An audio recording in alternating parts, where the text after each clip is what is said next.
करीम अम्मा बादु फ़अऊज़ु बिल्लाहिस समीइल अलीम मिनश शैतानिर रजीम मिन हम्ज़िही व नफ़्ख़िही व नफ़्सिही बिस्मिल्लाहिर रहमानिर रहीम। आज का हमारा सबक तफ़सीर सूरत तौबा की आयत नंबर 106 से लेके 110 तक है इंशाअल्लाह। व आखरून मुरजऊन लिअम्रिल्लाह इम्मा युअज़्ज़िबुहुम व इम्मा यतूबु अलैहिम वल्लाहु अलीमुन हकीम। नबी करीम सल्लल्लाहु अलैहि वसल्लम ग़ज़वा तबूक पे जब गए तो कुछ लोग तो मुनाफिक थे, वो नहीं गए, उनका कोई उज़र नहीं था, जानबूझ के नहीं गए। जिन मुसलमानों का उज़र था उनको तो नबी करीम सल्लल्लाहु अलैहि वसल्लम ने माफ़ कर दिया, बल्कि उनको ये कहा कि तुम्हारा भी हिस्सा है उसमें। बाकायदा तौर पे जो ग़ज़वा करने के लिए गए थे, जो उज़र वाले थे, उनका भी हिस्सा रखा, कहा सवाब में उनका भी हिस्सा है। दो ग्रोह थे मुसलमानों के जो खालिस मुसलमान थे और वो भी नहीं जा सके, तो अल्लाह ताला ने उनका यहाँ ज़िक्र किया। कुछ दूसरे लोग हैं, उनमें 3 सहाबा थे काब बिन मालिक, मरारा बिन रबी, हलाल बिन उमैया, ये 3 सहाबी थे। इनके अलावा अबू लबाबा रज़ी अल्लाह ताला अन्हु और उनके साथ कुछ और साथी थे।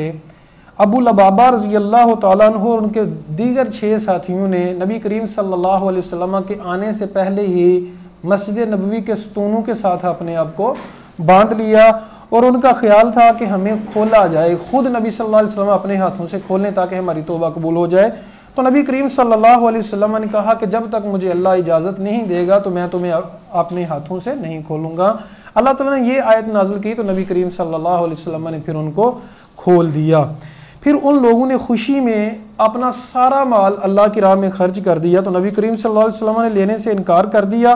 तो फिर अल्लाह ताला ने 103 नंबर आयत नाज़िल की कि उनके मालों को लें, सदका वसूल करें, कबूल करें, ताकि ये सदका दिया हुआ उनके काम आए और उनके गुनाह मिट जाए। तो ये उन लोगों की बात की जा रही है। तो अल्लाह ताला फरमाते हैं यहाँ तो अल्लाह उनको इज़ाब दे अगर तौबा नहीं करेंगे, तो यहाँ अल्लाह ताला उनकी तौबा कबूल फरमाए। अल्लाह ताला तो इल्म वाला और हिकमत वाला है। वल्लज़ीन इत्तख़ज़ू मस्जिदन, अब मुनाफिकों की एक और साजिश की बात की जा रही है कि मुनाफिकीन ने एक साजिश रचाई, एक मस्जिद बनाई जिसका मकसद मुसलमानों में फ़िरका डालना था, नफ़रत डालनी थी और प्लानिंग करनी थी मुसलमानों के ख़िलाफ़ और नबी करीम सल्लल्लाहु अलैहि वसल्लम के ख़िलाफ़। वल्लज़ीन इत्तख़ज़ू मस्जिदन ज़िरारन, और वो लोग जिन्होंने मस्जिद ज़िरार बनाई। मस्जिद ज़िरार इस्लाम ने नाम दिया, अल्लाह ने नाम दिया, उन्होंने तो कोई और नाम रखा होगा। ज़िरार तकलीफ देने के लिए नाम ही मस्जिद का ये रखा गया, अल्लाह ताला ने रख दिया। वह कुफ्रन, और कुफ्र के लिए है। वह तफरीकम बैनल मोमिनीन, मुसलमानों में मोमिनीन में तफरका डालने के लिए है। वह इरसादन लिमन हारब अल्लाह, और गात लगाने के लिए है जो अल्लाह के दुश्मन है, उनको पनाह देने के लिए है। वह रसूलहू, और जो रसूल के दुश्मन हैं इससे पहले वाला। यहलिफुन्ना, और वो ज़रूर बज़ूर वो कस्में खाएंगे, इन अरदना इल्लल हुस्ना, कि हमारा इरादा नेकी का है, हम नेकी करना चाहते हैं, हमने मस्जिद नेकी के लिए बनाई है। वल्लाहु यशहदु इन्नहुम लकाज़िबून, अल्लाह गवाही देता है कि वो झूठे हैं। उन्होंने फ़िरका वारियत के लिए, मुसलमानों को नुकसान पहुंचाने के लिए, अपनी मुनाफिकत को बढ़ाने के लिए वो मस्जिद बनाई है, तकवे के लिए मस्जिद नहीं बनाई। ग़ज़वा तबूक से पहले इन लोगों ने ये मस्जिद बनाई थी। नबी करीम सल्लल्लाहु अलैहि वसल्लम से कहा कि आओ आके नमाज़ पढ़ें। आप सल्लल्लाहु अलैहि वसल्लम ने वादा कर लिया कि मैं आके नमाज़ पढ़ूंगा। ग़ज़वा तबूक से वापसी पे फिर अल्लाह ताला ने ये आयत नाज़िल की कि उस मस्जिद में आपने हरगिज़ नहीं जाना, क्योंकि वो मुनाफिकत के ऊपर मबनी है। नबी करीम सल्लल्लाहु अलैहि वसल्लम ने एक तो फिर इन आयत की वजह से उस मस्जिद में जाके नमाज नहीं पढ़ी, नहीं गए। दूसरा, सहाबा कराम को वहाँ भेज के उस मस्जिद को डा दिया और कहा कि इसको मस्मार कर दिया जाए, ख़त्म कर दिया जाए।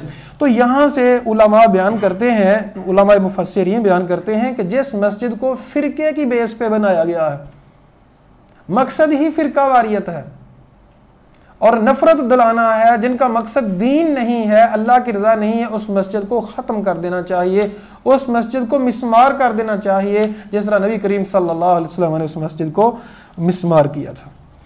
लमस्जिद उस्सिसा अला तक़वा मिन अव्वल यौमिन, वो मस्जिद जिसकी बुनियाद पहले दिन से ही तकवा पे रखी गई है, अहक्कु अन तक़ूम फ़ीह, वो ज़्यादा हकदार है कि वहाँ आप क़याम करें। तो इससे मुराद दोनों मस्जिदें हैं, मस्जिद नबवी भी और मस्जिद कुबा के बारे में है। जो मस्जिद कुबा के बारे में ज़्यादा मुफस्सिरीन ने कहा कि इससे मुराद मस्जिद कुबा है, क्योंकि वल्लाहु युहिब्बुल मुततहिरीन, अल्लाह ताला मुततहिरीन से मोहब्बत करता है। तो नबी करीम सल्लल्लाहु अलैहि वसल्लम ने फरमाया कि ये कुबा मस्जिद वालों के बारे में आयत अल्लाह ने नाजिल की है कि वो अच्छी तरह से सफाई सुथराई करते हैं। बहरहाल मुफस्सिरीन कहते हैं कि हर वो मस्जिद इससे मुराद है जिसकी बुनियाद नेकी पे है। वैसे तो ये ख़ास वाक़या है, मस्जिद नबवी और मस्जिद कुबा मुराद है, लेकिन आज भी अगर कोई मस्जिद तकवा की बेस पे है, तकवा की बुनियाद पे बनी है, तो उनकी यहाँ ये तारीफ की गई है। और वल्लाहु युहिब्बुल मुततहिरीन, अल्लाह मुततहिरीन पाक साफ लोगों से मोहब्बत करता है। तो ये हर पाक साफ रहने के लिए वाले के लिए है, अच्छी तरह से वुजू करता है, पकीज़गी इख्तियार करता है, मिसवाक करता है, तो उसकी तारीफ की गई है। अफमन अस्ससा बुनियानहु अला तक़वा मिनल्लाह, क्या जिसकी बुनियाद तकवा पे रखी गई है, वरिज़वानिन, और अल्लाह की रिजा पे रखी गई है, खैरुन, वो ज्यादा बेहतर है, अम्मन अस्ससा बुनियानहु, या जिसने उसकी बुनियाद रखी है अला शफा जुरूफिन हारिन, खोखले किनारे पे। खोखला किनारा कहते हैं मिसाल के तौर पे नहर के साथ वाला किनारा है, जमीन से मट्टी निकली हुई है साथ से, और वो उसकी बुनियाद मजबूत नहीं है। तो जब बुनियाद मजबूत नहीं है, पानी आएगा तो वो खत्म हो जाएगी, बुनियाद गिर पड़ेगी, खत्म हो जाएगी। तो जिस तरह उसकी बुनियाद कच्ची जिस इमारत की हो वो गिर पड़ती है, इनकी नीयत गलत थी और इन्होंने मस्जिद की तामीर की थी बुरी नीयत से, तो उसको भी गिरा दिया गया। जिस तरह मस्जिद को गिरा दिया गया, इनके आमाल भी किसी काम के नहीं हैं। तो आमाल में नीयत की अहमियत इसीलिए रखी गई क्योंकि अमाल का दारोमदार नीयतों पे है। नीयत खालिस होगी, अमल कबूल होगा, नीयत खालिस नहीं है तो अमल ज़रा भी कबूल नहीं होगा। फनहारा बिही नारी जहन्नम, तो उस अमारत ने उनको गिरा दिया नारे जहन्नुम में। वल्लाहु ला यहदिल कौम ज़ालिमीन, अल्लाह ज़ालिमीन को हिदायत नहीं देता। ला यज़ालु बुनियानुहुम अल्लज़ी बनौ रीबतन, हमेशा रहेगी उनकी बुनियाद जो उन्होंने बनाई, बनाऊ रीबतन फी कुलूबिहिम, लोगों के दिलों में शक, इल्ला अन तकत्ता कुलूबुहुम, मगर कि उनके दिल फट जाएं, यानी मरते दम तक ये इमारत जो इन्होंने बनाई थी मुनाफिकीन ने खटखटी रहेगी। वल्लाहु अलीमुन हकीम, अल्लाह ताला जानने वाला और हिकमत वाला है। अच्छा, बाज जब ये 9/11 का वाक़या हुआ तो 9/11 के वाक़े के बाद कई एक लोगों ने ये कहा कि इस सूरत तौबा में ये जो मस्जिद ज़िरार कहा गया है तो वर्ल्ड ट्रेड सेंटर इससे मुराद है कि 9/11 कि जी सूरत नंबर 9 है और 11वां पारा है। तो ये बहुत मशहूर हुआ, खबरों में भी आया और इसके ऊपर बड़े लोगों ने लिखा। ये गलत बात है। नबी करीम सल्लल्लाहु अलैहि वसल्लम के दौर में मुनाफिकीन ने वो मस्जिद बनाई थी, वो तो काफिर थे अमेरिका वाले। तो ये मुनाफिकीन की बात है और मस्जिद ज़रार वाकई थी जो गिराई गई, जो फ़िरका वारिद के लिए बनाई गई थी। तो और वर्ल्ड ट्रेड सेंटर इससे मुराद नहीं है। अल्लाह से दुआ है अल्लाह हक बात को समझ कर उस पर अमल करने की तौफीक अता फरमाए। अक़ूलु क़ौली हाज़ा अस्तग़फ़िरुल्लाह ली व लकुम व लिसाइरिल मुस्लिमीन।